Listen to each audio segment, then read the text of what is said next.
Earth, Wind & Fire's best known song is September, but I'm not here to talk about that. I've already done, like 3 videos on September? No. Today, I want to talk about another Earth, Wind & Fire song, one that changed the trajectory of their career, born out of a terrible flop of a movie, a song that is arguably their best, Shining Star. So in 1975, Earth, Wind & Fire had already recorded several albums. They also had different lineup changes, band members coming in and out. And they had had some success, but they had failed to crack the top 20.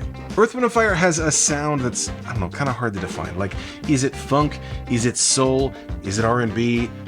I don't know, it's just Earth, Wind & Fire, you know what I mean? But in their early days, they sounded a lot more similar to other musical acts. Like, take the song Help Somebody from their 1971 self-titled album. No man should have to face the problems alone. That sounds a lot more similar to a lot of funk and soul of the time. That's 1971. And I'm not saying that that's bad. I like that. But it's just not the same for where Earth, Wind & Fire would continue to go.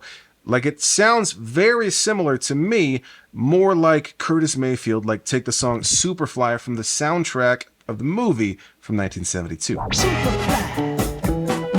You're gonna make your fortune. Of course, Earth, Wind & Fire's sound continued to evolve. Like in 1974, we get the song Mighty Mighty. And again, all through this time, they are seeing success. They're rotating band members in and out. They've had a bunch of different albums. They are charting. Just, they haven't had the success that they wanted. As bassist Verdine White recalled, at that particular time, which is different than radio today, they didn't really cross a lot of black acts over to mainstream radio. We already had 2 gold albums, Open Our Eyes and Head to the Sky, but still, most of the mainstream didn't know who we were. So what was that thing that would catapult Earth, Wind & Fire to the next level, to the mainstream, giving them their first #1 single, solidifying the Earth, Wind & Fire sound and changing the trajectory of their career? Now, we're gonna dive into the story of this movie, but before we do, we gotta talk about Shining Star and what makes it so good. I'll tie it all together at the end, trust me. So, you're familiar with the song Shining Star, I assume. I've talked about this in other videos, but part of the magic of this time period, and this is not exclusive to Earth, Wind & Fire, but it's that it's not recorded to click. And it's not just that it's not recorded to click, it's that they are very good at playing with each other without a click. So digging through the stems here, let me isolate guitar.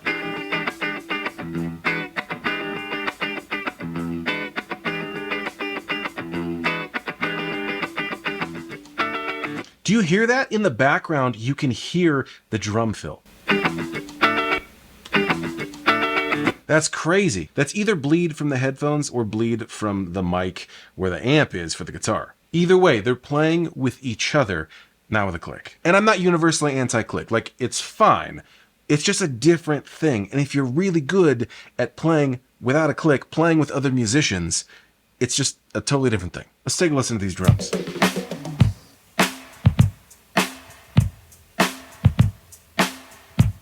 Straightforward here, but let's go a little later into the song. Check this out.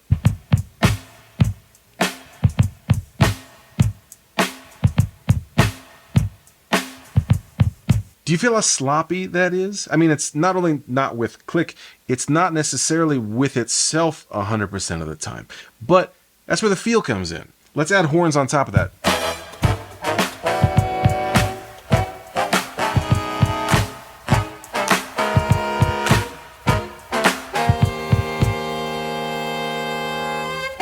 In the context of the rest of the song, it feels amazing. Let's take a listen to the lead vocals and backing vocals. There's lots of overdubs happening here. You're a shining star, no matter who you are, what you can truly be, what you can truly be. You can hear in there some of the headphone noise as well. Maurice White has said they mixed it with different EQs and reverb from the verse to the chorus because they wanted these sections to feel different. So here's the verse groove, just E minor funk.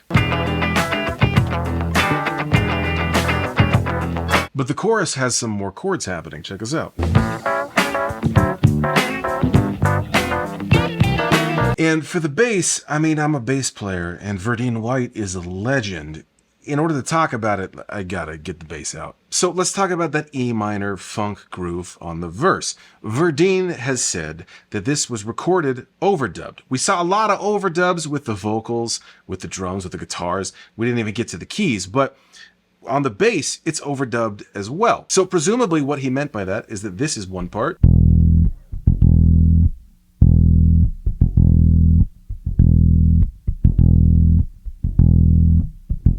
Then the other part would be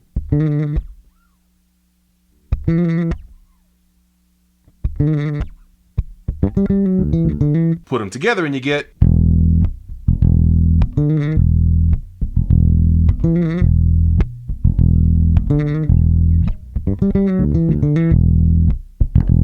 and then of course we get to the chorus and we've got these bass chords happening. Now, if you saw my video on The Choice Is Yours from a couple weeks ago, we talked about how tenths on the bass, that interval, that's the coolest thing you can do.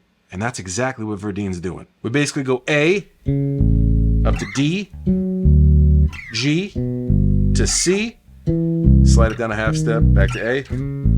So that's A and C sharp, the major third separated by an octave, up to D and F sharp, G and B, C and E.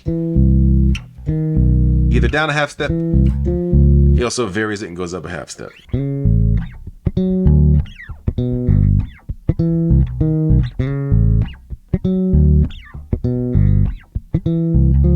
So all throughout on the bass, on the drums, on the vocals, on the keys also, there's lots of overdubs happening in here. We're hearing multiple instances, essentially, of Earth, Wind & Fire. The result is that it sounds huge, and then we have a contrasting feel of just sort of pure funk on the verse and a little smoother sound on the chorus. And blending all of this together is what Earth, Wind & Fire excels at. This is their signature sound. But let's talk about the flop of a movie that this song came out of. I mean, on paper, this movie made sense. It was called That's the Way of the World, and it was directed by Sig Shore, the same guy who directed the movie Superfly. You know, the one that Curtis Mayfield did the soundtrack for, the one we listened to just a minute ago. Earth, Wind & Fire agreed to not only provide the music for the movie, but to star in it as well, as the group. Again, on paper, this makes perfect sense. It's like Superfly Part 2. They're doing the music for the movie. They're in the movie. Incredible. What more would you want?